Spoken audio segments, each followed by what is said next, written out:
Welcome, everyone, to episode 111 here on the Proven Knowledge Podcast. This is the Creator Series. Today we had another part 2 episode with my buddy Focused out of Toronto, Canada.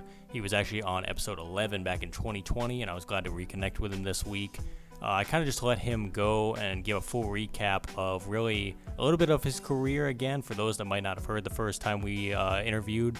And I also let him do a recap of AM Grinding, the process behind that album, and kind of what led into creating that whole thing that came out during the pandemic. He's got visuals for a couple songs. He talked about that. He talked about his experiences traveling the world and meeting new people and working with his close collaborators. Obviously, me and him have worked on several different things. I've sent him a lot of beats. And he talked about getting into his next album with those close collaborators and also working on some of the beats I sent him, which I'm looking forward to hearing that when it comes out. Not sure how the audio of this episode came out. I think my mic was like half unplugged for most of this episode. So I apologize for any inconveniences with that. I think most of it should come through. So hopefully you guys still get a lot out of it and hear Focused, his story and everything, and where he's been. I really admire him for sticking with music through everything he's been through and really just being an inspiration to a lot of different people. So without further ado, let's get into the episode. All right. Welcome, everyone, to episode 111 here on the Proven Knowledge Podcast. Today we have another part 2 episode, and it's the guest who was actually on episode 11. So 100 episodes later, here we are again out of Toronto, Canada. My man Focused is here. How are you, man? Hey, I'm great, man. Look, a century. I see in a century. It's crazy. I looked at it today. I had to go back, and I was like, he was on probably like episode 10 or something, and it said 11, and I was like, this is episode 111. So it's just like great timing. It's literally divine timing. But it's been pretty much 2 years now.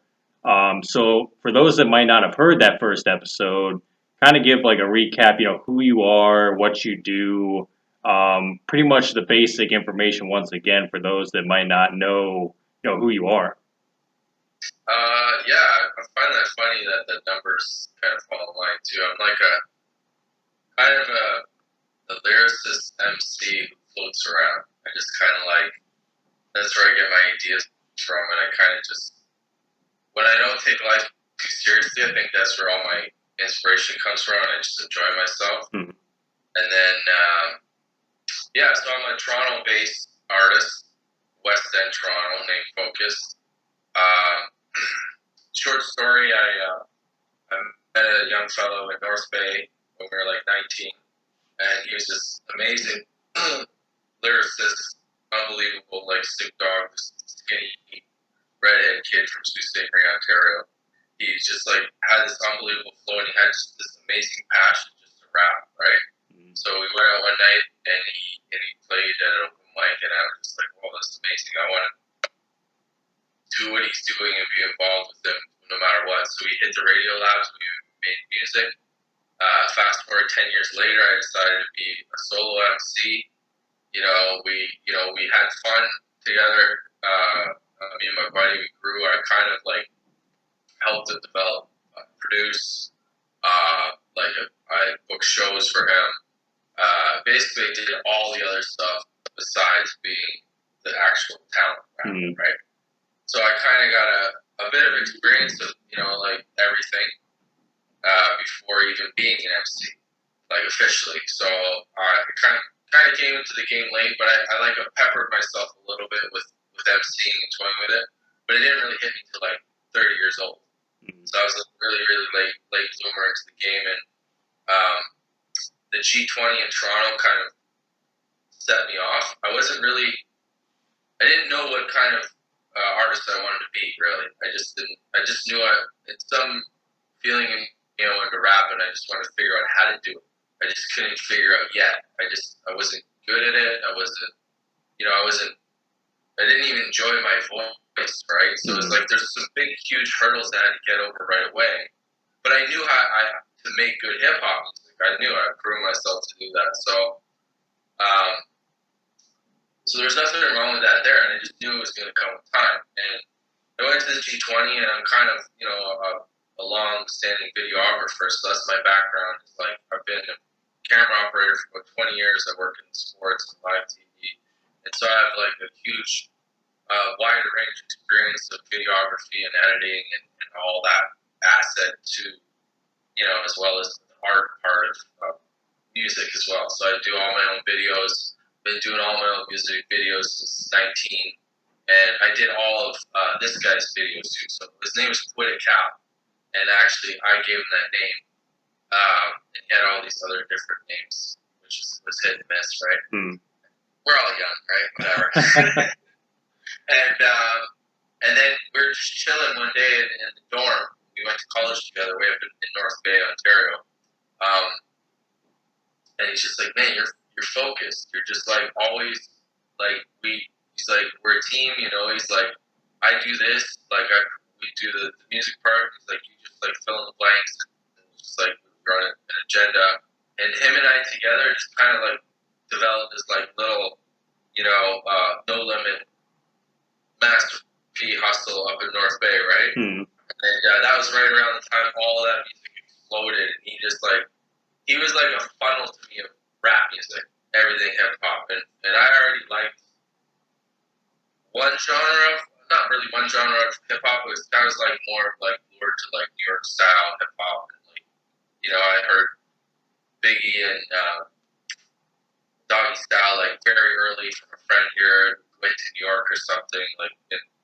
So I was influenced like that, but then when I met my buddy, he's like just blew my mind with like all this shit from No Limit and like Mystical and all this fucking. I'm like, what the fuck is this? This is like totally expanded my mind. And then he introduced me to like Southern music, and like him and I just really love West Coast music, and he just like opened my eyes to like the way rap was perceived, because like for me in the 90s it was like, oh, it's maybe just like New York, and just like one kind of like eyepiece or looking hole just through rap, and then he maybe showed me like this eclectic array of like, oh, anybody, like this is like all for everybody, and this is like it comes in so many shapes and forms, and that's what's helping it grow and help go worldwide. So him and I kind of like worked off that mindset, right? And we grew with a lot of, hardworking MCs from Toronto here, and we had a little clique and a group, and I kind of absorbed all that stuff from those guys. And there's like a good buddy of mine, Slang Hughes. He's from Langston Hughes. He's from Brampton, and he's like goes well back, unofficial and all that stuff. So I have like 2 or 3 degrees separation from a lot of long-time talent in Toronto, and plus, I've been around, a lot of live entertainment shows, so I know how the wheels work and stuff like that, as far as the whole entertainment part of it. So, yeah, I just kind of, about 2010, I just really dug into it. And so I started, I went to my buddy's studio where Cal and I made his last album, and I started, working with this guy. And we just started from scratch. We just got my little brother, who's like 15 years old. I threw him in the studio and went ballistic, and we got drums, and fucking we added bass, and then we just started bringing in like good musicians that I had known. We just brought them in, they did their thing, and that was the first album I made. It was called Freaks Choose, and I made it in 2011, near the end of 2011. So like right on the needle. I released it in 2012, in January. So that was a very proud moment. This was my first time I ever made my own album with me singing, rapping, and I was very happy. I was very, very ecstatic about it. And I took that and I started hitting the open mic scenes in Toronto, and that really kind of introduced me to a lot of amazing musicians in the city. And then it just became like not an addiction, but just like just like wanting more and more. And I would just play everywhere in the city in Toronto. I played all these places, open mics, and I took the route of not really like, I didn't go to battles. I didn't do, I'm not really a battle rapper. I'm not really like a club guy. I'm not really like, I never really did those kind of venues. You know what I mean? I took the kind of the rock and roll route. I went to like the dive bars. I went to the iconic venues in Toronto, and I just like pitched myself as a rapper. And it was like very, very hard because it's like they don't know where to put you in. You're like in these showcases with like rock and roll bands, and like it's quite a mix. And I was doing like all my own bookings, right? So it's just like it was hard to sell myself and kind of like and say like, well, this is the style I am. You know what I mean? So I worked around it by like not saying the word rapper in my emails. So I started getting bookings because people just listen to the music with an open state of mind without like the cognitive dissonance of the word rap. And then so I just like I started getting all these cool venues, and then I just started like expanding. Had a musician buddy who started helping me. He does all my music with me now. And we went to Montreal, so I booked a show in Montreal, and then it just grew. I just kind of like I hit the East Coast or West Coast in Canada. I went to Alberta, so I started playing there. I went to Vancouver. I went back to Montreal several times. Then I went to Ottawa, and then I did a huge, giant, East Coast trip by myself in the Maritimes. I did like 8 shows there, and I was just rocking. Like I think 2018, I did like 50 shows around Canada, and I was so hungry. I loved it so much. It cost me money, you know what I mean? And fortunately, I had a good job that kind of paid for it. But I loved it. I never change it for the world because I can never get that time back and that experience. And then I just kept that momentum going kind of into 2019, and I had, I started building a lot of good relationships in Montreal. I started getting like a little known in Montreal and Ottawa because they're really tight music communities, but they're kind of way smaller markets than Toronto. They're not as hyper ridiculously competitive as Toronto. So you can get kind of jaded in Toronto too because it's like New York, you know what I mean? It's such a big, huge fucking entity, and everybody's coming to do their entertainment. So it's such a like competitive field, not only for like artists in Toronto, but like in general. You have great artists play in Toronto, so we're always kind of like I don't need to complain, but we're always kind of like a second fiddle in Toronto, like local artists. So I found my relief and joy like going around the country, and it's a beautiful country. Like Canada's fantastic. Like there's so many places to go see, and then I just started dipping my toes in the States. So the very first time I ever played in the U.S. was in Buffalo. There's this place called Big Mama's House, and it was like an old piece of shit house turned into like a really cool music venue. And that day, my mind changed about playing music completely because I was treated like a musician. I was like just loved like a musician, and I was like, that's like because it's a real struggle in Canada because it's like we don't have the volume of audiences for different artists to grow. You know what I mean? There's always a market for like the regular what sells and stuff like that, but there's like not like in the States you guys consume music like nobody else, and you guys have the biggest open mind about music like nobody else, which is amazing. So that first show in Buffalo, I was like salivating because I had a problem like 4 years back on the border, and I went to like work for the Buffalo Sabres, and I didn't have any credentials, right? They didn't want to pay for them. So I just went over and I was too honest. I was like, I'm going for work, and he's like, you're not going anywhere, boy. So I had this phobia in my head for like 4 years, not going to the States. I'm like, oh, they got a record. I'm like, it was nothing. It was all in my head, and I should have been going to like New York and all these places when I was hungry, traveling. Anyways, that's here nor there. You learn, And then right at the beginning of 2020, I just started getting in the U.S. So me and my buddy did a mini tour in Seattle and Portland, and it was amazing. I had such a great time. We shot a music video out there.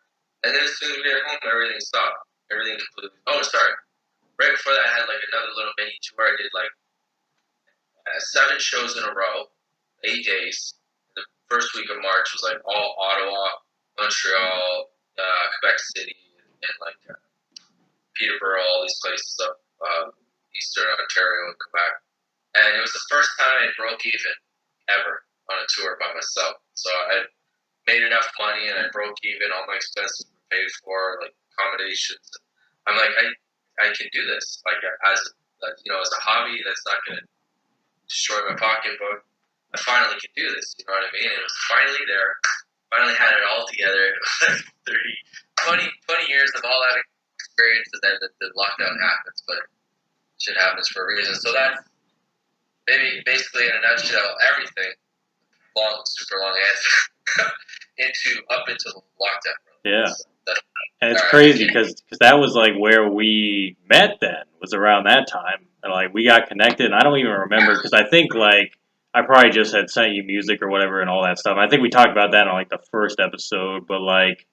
I really like from the moment that we started like talking back and forth. I always admired just your longevity. You know what I mean? And you just showed it just there, and how you explain the whole thing is like you have been here for the long run. You know what I mean? And you're just gonna get it by any means necessary. And I think that that's really a beautiful thing, and just the ability to take what you love and just continue to do it that long.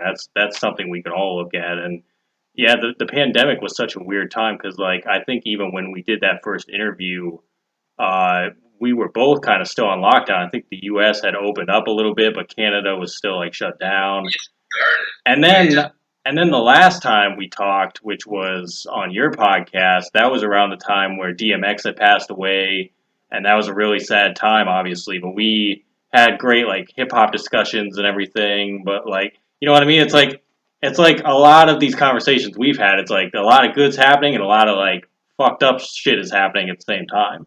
But I think that it's really a testament to just if you just stick with it and just keep going, things can start happening. And just I just want to say, I admire, that you're still doing this and doing it at the level that you're trying to do it at. And I've always thought since we connected that you just have the love for the music, you know what I mean? And just the way you describe everything, I could just tell, the passion in your voice about it, and that's always great to hear. And I know that, around that time, like 2020, you were doing like finishing up the AM Grinding album, and you ended up putting that out.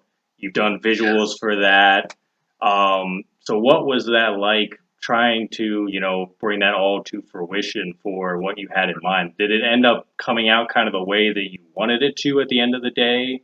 Would you say, as far as like maybe not how well, maybe how it was received, but also like just kind of the push for it and kind of putting all the visuals with it and putting it out? Did it really come out the way that you intended that first time that we talked? Um, yeah, thank you for the compliment. Thank you so much. And to just reiterate off that, I feel as I was speaking from when I started, I feel the same passion about you. You have that passion that I always had. So that will take you all the way to my age. So you already have the fuel right now, and that's just going to take you all the way. I mean, you just love doing it. Mm-hmm. And kudos to you, man. So thank you so much for saying that. And yeah, man, it's just like, well, who the fuck knew anything, right? Mm-hmm. It's like I get momentum from touring and traveling. That helps me complete an album. Like my first album, kind of had a couple of instrumentals in my pocket. I experienced the G20, and then I went to Italy for like a month. And I discovered my ancestors and my roots, and that's where I got my logo from. My logo is the AM Grinding. Actually, you mind if this might work? Oh yeah, it worked. There we go. Yep. It's kind of blacked out in the middle of it. I don't know why it's happening like that. Anyways, that's my logo of my new album, which was kind of like changed a bit. It was like here, I got a better version. Hold on one sec. I got a switcher I have connected to this my camera. so I can roll in stills and stuff like that. So, yeah, so this is a flyer I made. This, I think you've seen this. So at the bottom is that logo, and that's like my family's history. So my great grandfather came from Italy, and it was a knife grinder, and then so I learned to do that as a kid, and I learned to like sharpen knives at like 12 years old. So like anybody in this generation, that kind of a family business tradition has kind of stopped. Because now we're in the computer age, and like and stuff like that just not around anymore. You know what I mean? Yeah. So my dad sold the business, and I loved the name. It was just like AM grinding stuck in my head. It was like that's my acronym. So Alex Malacardi, grinding, just works. So I was like, fuck yeah. And then so I was in Italy, and that light, like I saw that statue, and the light went off. I'm like, that's it. That's my identity. That's me. I'm the grinder. I'm the blue collar worker. I'm the fourth generation. 100 AM grinding is 114 years old. It's like, and boom, it just hit me like I was in Italy, and the whole fucking album came out, like almost all of it. And then on the plane on the way home, I pretty much wrote the rest of it. So, and then all that touring I explained earlier was an inspiration for the Bad Beat LP, and all that open mic experience around Toronto, and then everywhere I went in Europe too, I hit open mics. So I lived that fun, fast life in Europe, and I met amazing people. I got a MC, Red Jones from Germany. We're buddies to this day. We podcast, we did freestyle every day. We were a part of that. One time when Ryan was involved, we freestyled to your beats all the time, and so I lived that life just like not no cares, you know what I mean? I just like that instinctual feeling of just like being alive, and just so I spent all my money, and I went to Europe, and I got to play in London and Paris, Amsterdam, Prague, and Budapest. I spent a week in Budapest. Budapest, sorry, I should say.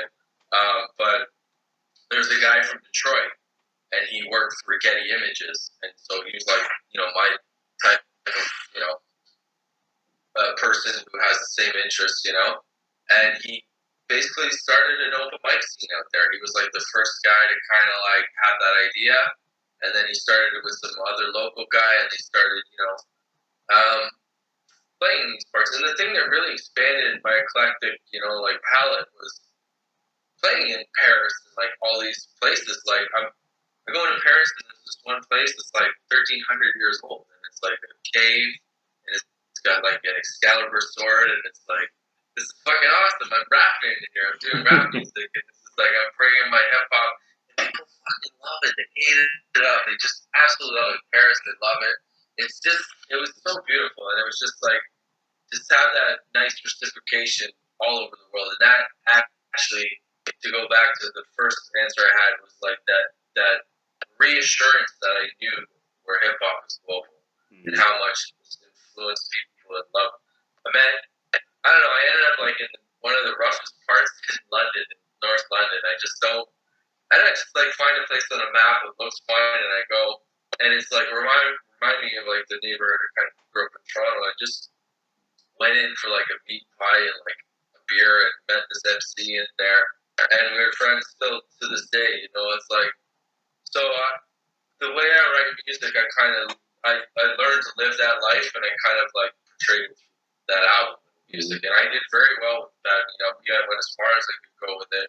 I got attention from a lot of people. I got attention from a publicist in Montreal. We did business. He did a bit of work. He helped me get some shows, but he just didn't do what I wanted to do, and what I expected him to do. So that was a big, huge step back for me. And, a couple things online where people ripped me off. And so it's just a lot of like huge setbacks. And when I was going to Europe, it was like this woman was supposed to do like, social media for me, and she kind of ripped me off. And she hooked me up with like a website guy, and I had Focus.com, and I was fucking bitching, and fucking that guy ripped me off, and you know, and he used my credit card for like to open up another account. So it's like all this shit that just didn't need to happen for me, right? So, and I had to unravel all that, and then coming out of that, there was a guy who wanted at Sony who wanted to talk to me. And so we had these meetings, and they said they were interested in talking. And I just looked at the deal, and I didn't like it. It was like one of those 360 deals, you know. And I have a lawyer, or not a lawyer, but my music guy. He's like basically a copyright lawyer, so I gave him to him. He's like, yeah, that's fucking worse shit. And then so I know a lot of people in television and production, so they work in music. Everybody works as in a band or a musician too. And I worked with this audio tech guy. I'm like, you know this guy from Sony? And he's like, oh yeah, he's a fucking crook. And he's like, he's ripped off so many people. There's a documentary about him. And I'm like, oh man, I knew it. I just had this feeling, like I went into his office and he's like one of those guys that's fucking beat up. And he's like, yeah, look, it's just like one of those. It's a good thing. It's a good thing you had like the reference to go to, though. Be like, yeah, is this who I think it is? Yes. Okay. It is who it is. And then, but it also gave me some like confidence and some cockiness because I'm like people are interested in me, and just even if they want to rip me off, they're still kind of interested in me. And I went in there and there was like a logo design guy. He fucking lost his mind over my logo. It's like that's an amazing logo. And I told him the story. He's like, that's even better, you know? So I kind of got, reassurance from 10 years ago, like not even like liking my voice or like, took me a long time to even look up at people when I was performing too. So it's like that was really hard for me to do because, my music's kind of chill, but if you're not really looking at people and engaging in the audience, you kind of lose them. So I learned a lot of that, and now it's weird because I felt like I was some sort of artist and I had done a lot right up into the lockdown, but it just kind of like humbled me big time, and it was just like it was a huge break, and it was like no, there's still a lot of shit you need to work on and to be an all time, it's just 10 minutes left. Yeah, if it cuts off, we can just restart it. I'll just keep this thing recording, so it should be good. So going into the pandemic, I had pretty much done my whole album. Roger and I had sat down for a few sessions, and we just banged out basically most of the album. I had done the drums and the bass like a year and a half ago. I really kind of spaced out and procrastinate when I make an album, so I do chunks at a time. So we did that, and we kind of basically had all of it done, right? And then I went on tour, and I tried, the first time ever, I tried incomplete songs out on the road. So that was a huge, huge help for me in completing the album because getting people's reactions, like, oh yeah, I do like this song. This is a good song. People are bopping to it. It was cool because I did it in Seattle and like Portland, so it was like huge check mark. I was like, fucking Seattle, Washington. So fucking cool. And people are amazing musicians out there. So that really gave me huge momentum to finish off AM Grinding. And I had all the lyrics were pretty much done. And then the lockdown hit, and I was like, wanted to record it at home by myself just because we were all limited. And then I was like, I got all the time in the world, so I'm still going to chill on this. And then I waited. And then I kind of got myself better. I got healthier. I was trying to read more and get my head clear and all this shit. We were just kind of getting our head all around all this lockdown shit. And then so I started to go back to my buddy, who's my engineer. We just started Monday to Friday. We were doing all the lyrics. So I didn't smoke weed all week. And I went into complete business. And then so we just fucking hammered it out day after day, just doing 12, 15 takes of each verse, just and Dave's one of those guys yeah, that's good, let's patch. I'm like, no, it's gotta be perfect all the way through. I don't punch. I never punched in. That's a good, editing tool, but it's my mind is if you can't do it live. You shouldn't do it. You shouldn't. I agree with like a whole bunch of effects and bridges and cool stuff, and you can still kind of reiterate that live. But the punching thing is just like I was like, no, I should have the breath for the whole verse, or that's as long as the verse goes. Mm-hmm. So I got some really good rapping, and I was very proud of this album, and I was very proud of the writing. And Roger really solidified a term that we use forever now: it's lightning in a bottle. So I'm always ready when we record, and Roger comes over and he's like, "We're recording right now." So we're like, and most of our tracks are like his first or second take, so I don't mess around. I have levels set, everything's good to go, and he's like, usually we bang it out in like 2 takes, and it's like he plays straight through, and so he's a good portion of this album, and it really like brought out the David Gilmour, Pink Floyd influences that we both have into this album, and I had a pure rock drummer do all the drums, and he's just like a pure like Stone Temple Pilots type of dude, an amazing musician. So he started it off with some really kick-ass bass, some drums, and I did have a lot of intentions going into this album. I was like, I want an album where people can move their feet, dance, really love the instrumental, like positive, it would just make you, feel good. But the lyrics are still there, and the bars are still there. I've never replaced the bars, right? Mm-hmm. It's just like, M's approach to doing a lot of pop instrumentals with bars are still there. So I'll never, and then I worked harder on the bars and the lyrics than ever. So I'm like super proud of those, and to keep up with like fast BPM, like a lot of the tracks in the album have a fast BPM.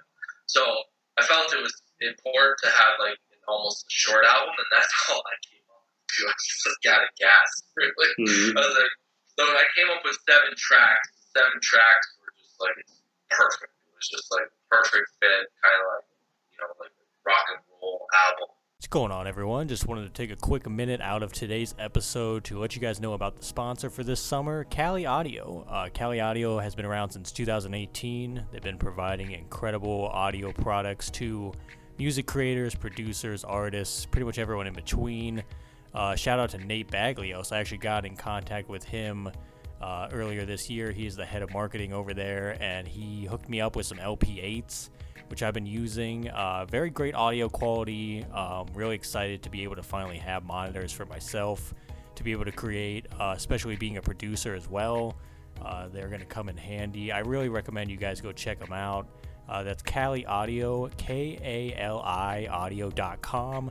You'll be able to see their full lineup of products. Very affordable, very great build quality as well.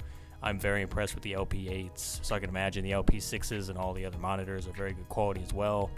So go check them out, and just wanted to remind you, we have a giveaway coming at the end of the summer in August, where I'll be giving away a pair of the LP8s to one lucky contestant, and I'm looking forward to doing that and gifting the great sounds of Kali Audio to someone else, because I think that's a really great thing to have, especially if you don't have monitors or anything.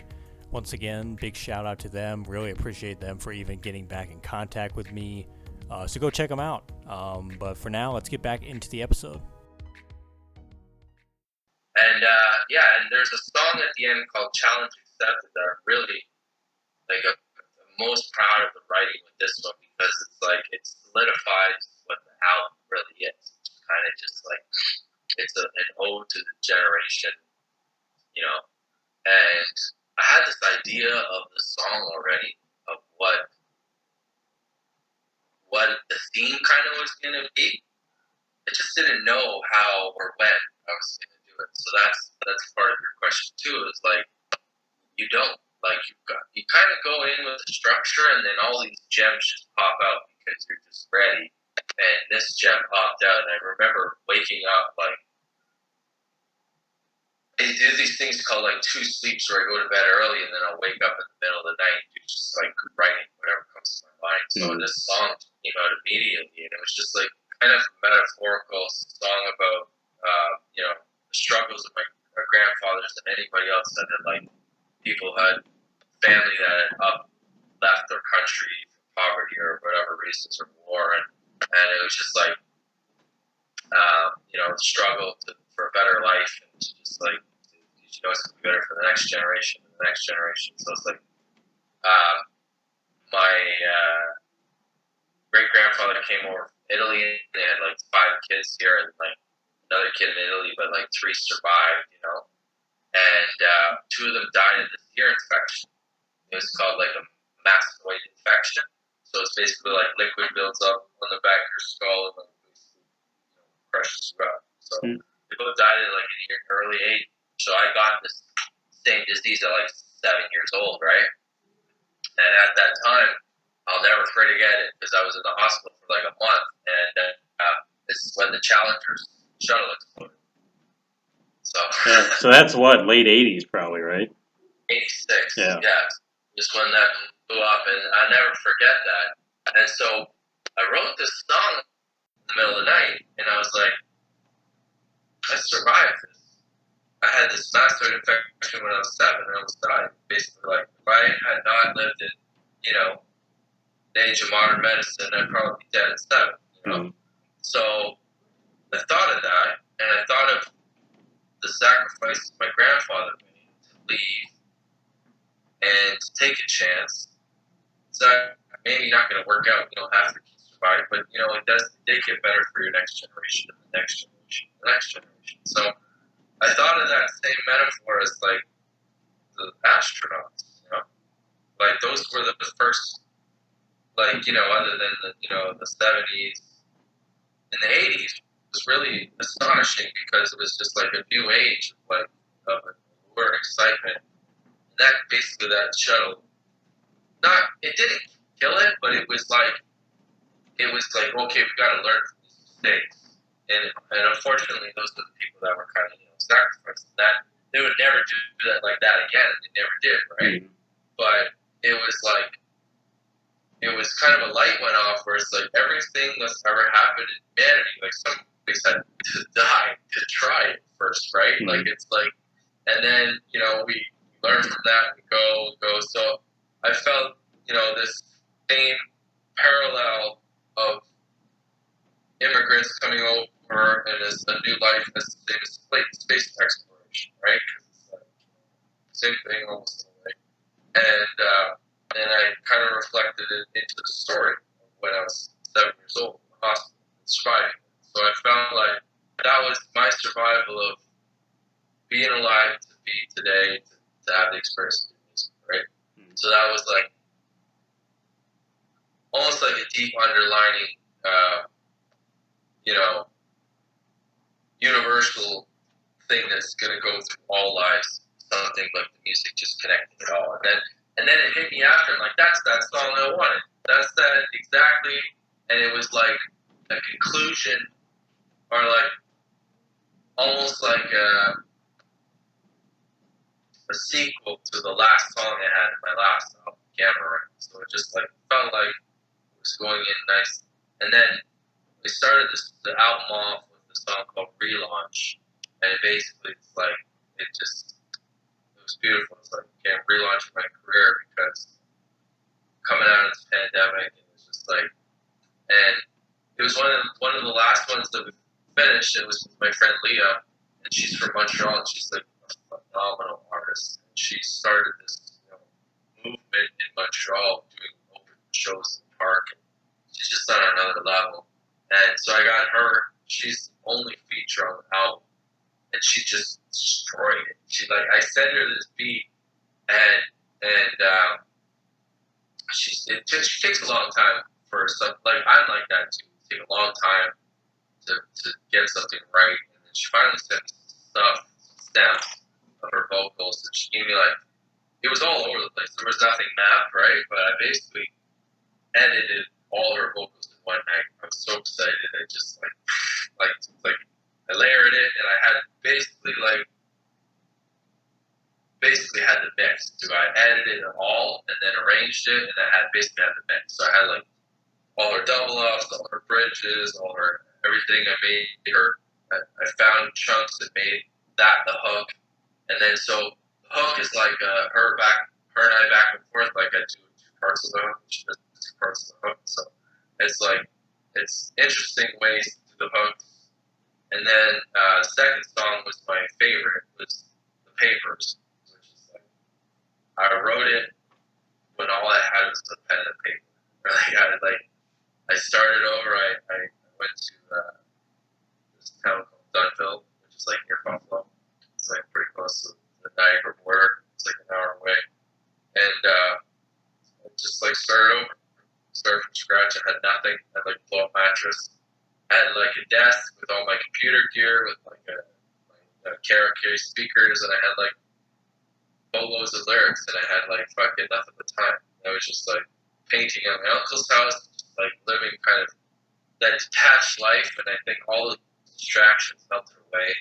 One day I came home and I just wrote the song on the papers, and I was just like, this is great. I love this. And I love the hook. It's just like, it reminded me of like, because Ben and I used to hang around, Whitaker and I used to hang around and just come up with hooks. That's how we would just have fun. That's how we would come up with the hooks. And I love it because it just solidified what we were going through. And I had wrote it before the pandemic. And it was like papers, rolled up papers, smoke in the sky, pass you later. And I was like, this is exactly what's going on. They're going to rewrite history into digital form. And I'm like, it's all in a metaphor of smoking a joint, rolling up a joint. And and then the third song, Fear, is like a really fast song. That's my Japanese buddy Yusuke. He played the guitar on it. It was mental. And I had wrote this. I go to Dominican Republic a lot, so I've been there quite a bit. And I'm like a little tiny minor celebrity in one little town, so they like bump my music around at the local pubs and stuff like that. It's fun. And so this guy approached me. This kid wanted to work with me. I guess he was like 25 or something. He was like a trap artist, right? And I had always wanted to do like Spanish. Like I had been there when reggaeton started blowing up and just kind of bringing my friends back CDs. Like, listen to this shit. Like, I was hearing Daddy Yankee stuff before any of that ever fucking came out. I was like, back in the early 2000s going to fucking Dominican and like hearing that exploding and just like bringing CDs back here and giving it to my friends. And anyway, so there's this kid who wanted to work with me, and I was like, yeah, I'm down. It's got like a studio, doors down. So, but I'm very professional. I don't fuck around. I don't fuck around with people's time. I don't waste people's time. I don't like to like blow people off. I just think it's very unprofessional and just very unproductive. And I worked with a lot of other rappers who are just kind of they kind of rub me the wrong way because it's not all. I'm just saying like some of them show up late for shows. They don't do their sound checks. They don't do this. So I didn't deal with them anymore, and I hadn't worked with rappers in the studio too much because the same thing is like pay for studio time, you show up late, I'm not calling you out again. We're not going to work together again. But this guy, I waited for him. He didn't come around. It's like, I didn't hear from him the whole night. The next day I went by his friend and I was like, where are you? Second time, another time, third time, I was like, forget it, and I was walking down, this guy's like, hey, he wants to meet you in 5 minutes. I'm like, no, I don't do this. And at the same time, I want everything to be legit. I want my lyrics to be published. I want that separated, and then want all the lyrics to be, I want the instrumentals to be clear.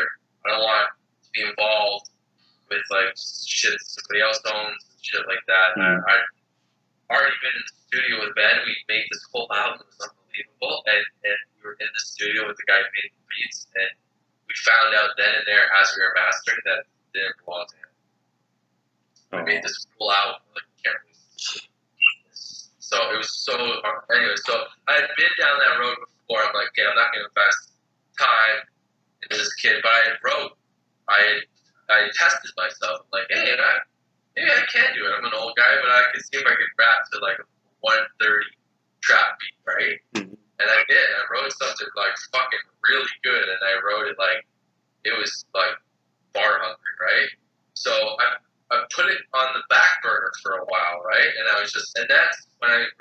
to like write the BPM of what I wrote. So I put it away aside for a while. And then this instrumental came up with my buddy from Japan, and I just sandwiched them together. They worked perfect. So I didn't even change any words, nothing changed. It was like locked in, and it was just like, it's slowly becoming one of my favorite songs, and it's like a short song, it's like 2:30, so there's a lot of energy. And then the fourth song is called Sunglass Half Full, it's like really upbeat. That's that, the horns, layered horns, so it's like really a lot of fun. And it's like kind of a metaphor, it's like half full, so it's like the song in the middle. So it's kind of like, and then the next one I'm really, really proud of is called True Story Fool's Glory, and it's like a ballad really of like the darker side of all that nightlife and all that other stuff that comes with the music scene, right? And that's part of the longevity too, of like, that drinking and smoking and fucking and staying up late at night and just it wears on you, man. Because like I said, I went out to all these open mics, we ended up having a few beers, you drink, get too drunk home by yourself, it's a lot of dark shit too, right? So also trying to play drunk. I don't know if like too many musicians they can do it because, it's like you're in a groove or a pocket, but to rap drunk is like embarrassing and it doesn't work for many people at all. I would, anybody, no matter how skilled you are, I think a little too much alcohol, it's not, it's just, and all the pros, I guarantee you none of them drink. Zero. Like all these guys do big giant shows, big artists, I guarantee you don't drink at all. Anyway, so that's what that's about. True Story Fool's Glory is like that, that ego, fueling ego of like, you can crush shit and still fucking do a good show. It's like, no, you're just embarrassing yourself. So that was the song, was based out of that. And then we had this song called Take It to the Lab, which was great. And we made this really cool instrumental. And it was like, remind me like a really cool Kid Cudi song, like this Lonely Stoner, like his first hit song, Day and Night. Yeah, Day and Night. Yeah. Like that theme, not like the instrumental, but it had like that theme of like, like being lost at night, just kind of like, letting the ideas flow around. And it was really awesome because it brought me back to how, Woodcock and I used to make music in the studio. Like, so Ash was making this riff, and I just turn the mic on. I need to get in there right now. Like, dude, get that mic on right now. I was like, whether it's freestyle or the first draft, grab your feelings and take it to the lab. And it's just like, get lightning in a bottle. It's like you have all those problems in your life and like everything boils up. Just like take that energy, bring it to the lab, bring it to whatever you're an artist or painter, just channel that energy into the lab and capture that, capture those little nuggets, those ideas that you're grabbing and shit like that. That's the essence of this album. This is kind of like that. We're really capturing the magic as it happens, and, experience and, in production and experience and just kind of like hit and miss. Because it's hard, like, you make it out and you want to hit the road. That wasn't the case with this one. So it was like, I hit the screen, hit the fucking, live streaming and stuff like that. I'm so happy I'm glad I learned all that. Like, I know that aspect now. So that's another part of, like, I went away from the road and it's no retooled now. Like, I'm going to go to a show in Montreal. We're going to live stream. And I've done a couple full live streams from venues. So, the album embodies, like, what I've gone through the last 2 years. Because it was just, like, pretty much done before the pandemic. And then it was, like, finalized during the lockdown. And then promoted and, like, trying to get it out there. during lockdown. Now it's like everything's opening up, and it's like it's almost brand new for me because I'm just relearning the lyrics again, and I'm going out performing, and I'm having lots of fun. And so I feel like it was quite an experience going through this whole lockdown and finishing an album. And like you said, there was a lot of times that like not feel like doing it, but you just don't have a lot of motivation. There's nothing to do. Like I said, most of my motivation for writing comes from touring. So it's like, after I wrote AM Grinding, it's just like hard to.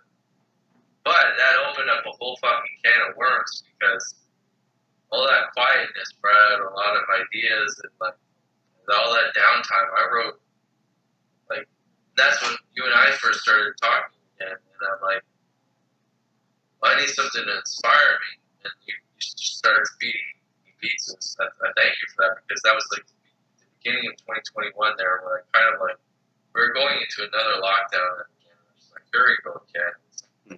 I don't want to get depressed. I don't want to get, I don't want to go into a tailspin of shit. But you were just sending me beats like crazy, and I just started writing and writing and writing. And it was great, like process we had. You would send me a beat, and I liked this like.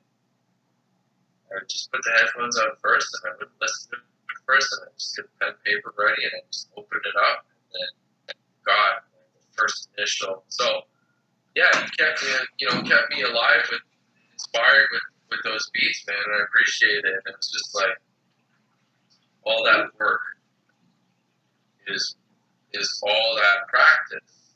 So now I'm ready again to start making a new album. So it's like instead of traveling, I traveled more, mentally around the world. And I connected more with a lot more artists like you. And that was a cool experience, And it broadened my foundation, and it's helping big time to help get on the road again, And that's what I liked about the podcast last year because I was like hoping to get touring again. Like this is a great way to like get us, familiar with each other again. Just also kind of like, fans from each other's cities can see us and have kind of like an understanding first. Yeah, that album came out kind of the way I wanted it, kind of the way I expected it in a way, but there were some nice surprises. Just nice surprises by being open-minded and kind of like being prepared at the same time. I went to go to this open mic in Budapest one time, and it was like this guy from Budapest who was running this open mic, and it was like a fancy, underground place, like 1,000 years old, like cave, kind of like stone, real fine wine place, like fine wine dining place, and they had an open mic, right? So I was like, I had my backing tracks, my phone. I always bring my phone, and I always have the cable with me. I had like the aux, the good one, like the mini jack with the two quarter-inch ones, right? So I bring that cable everywhere I go, travel.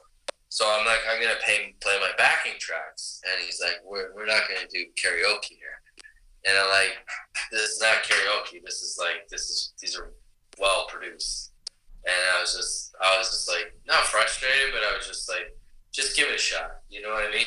I'm like, if you don't like it, but then a song, whatever, it is an open mic, right? So and he's like, okay, fair enough. So I play it, and his face like just lights up. He fucking loves it, and then like Cook comes out from the back. Everybody comes out from the back, and like, what the fuck is this? And it's just like, I like shocking people like that. I love that. Where people are just like, I did not expect that looking at you, and no fucking idea that was gonna come out. And they like it. And it's just like, they just lose all those preconceptions of what rap is supposed to look like. You know what I mean? It's just something that you like, and then it comes out in a different form. You know what I mean? And it's like, and I've seen, and it's really making me happy because like out of this pandemic, you're seeing more rappers like that emerge. You know what I mean? Like that are not the cookie cutter type. You know what I mean? And it's very positive. I'm like very trying to listen to a lot of new music and stuff like that. And also I kind of, delved into things I've not ignored, but just, so much shit was going on that I didn't really absorb much. So last 2 months I've been completely absorbed in Mac Miller's 2 albums before he passed away. The swimming one and it's Circles. And I'm just like, here's the guy who could just keep doing the same, not the same rap music, but he could do just, very, very well rap music. Just, he's like, no, I'm a musician. He's like, I'm going to put it in this form that I like and makes me happy and enjoyable. And it just like, it's totally opened my mind again. Completely opened my mind again and listening back to albums again that gave me that perspective. You know what I mean? It's just like, that's what keeps me kind of going and driving too as well at the same time. It's just like, sharing my experiences and stuff like that. Yeah. Yeah. So beautiful. Yeah, the album's great. I like. No, dude, I'm telling you, I love these type of episodes where I can just sit back and let the guests kind of give their, piece and everything. And like, I really think it's just a testament to like the full circle moment of life and everything. And like you said, you got to kind of just let things come to you. And I think you really did that with this album and everything, and what you said you've learned from, your previous projects and now what you're channeling into the next project and everything, and just really just going through it and, channeling that into something positive and something creative and everything. And I'm really looking forward to, the next album and whatever you got coming up and everything. And the beats as well, man. I want to apologize for, even falling off of sending them. If you want me to send more, let me know. Don't apologize at all, man. No, I was sitting on a lot of them, and we talked about, doing some, you want, I know, because, people show interest and stuff like that, and it's like, I don't want to be a hoarder. You use whatever ones you want, and then I have like 2 or 3, I think the Glamour one, I'll want to hold on to that one. There's like maybe 1 or 2 that I want for sure. But yeah, I'll let you know which ones for sure, and if they're taken, by all means, don't worry about it. Don't worry about holding any for me. And viewers, Anthony has sent me like 300 fucking beats, so but there's a lot to choose from. And I, thank you so much for having the energy to enthusiasm and send me those. I really appreciate it. Yeah. But yeah, I just feel like work caught up, and that's just life. And I just had to put everything on hold for a bit, get out of debt and just kind of do my thing. Mm-hmm. And now I feel like I'm in a good space where I can really take all that, the lyrics that I made from 2 years and just start, even if I don't use them, somehow just start whipping up a salad. Yeah, 100%, man. And like I said, I'm always open to sending more whenever you want them and everything. I'm just excited to be a part of it. And like I said, I really appreciate you for joining me today, man, and really just giving me the full recap, because I know it's been a while and we got to connect more often, obviously. Just let me know whenever you want to do something like this again, man. I really appreciate your time. I appreciate it, man, and thanks for talking to me. And I was, I had like kind of a ballpark time, but it's like I'm glad we filled this out. Thanks for listening, everyone. That was episode 111. We'll be back this time next week. Stay tuned on our Instagram page for details. Next week, we will be giving away a pair of Cali Audio speakers, the LP8 V2s. One lucky winner will be getting those speakers sent to them. But until next week, obviously, we'll see you then. And thanks for listening, guys.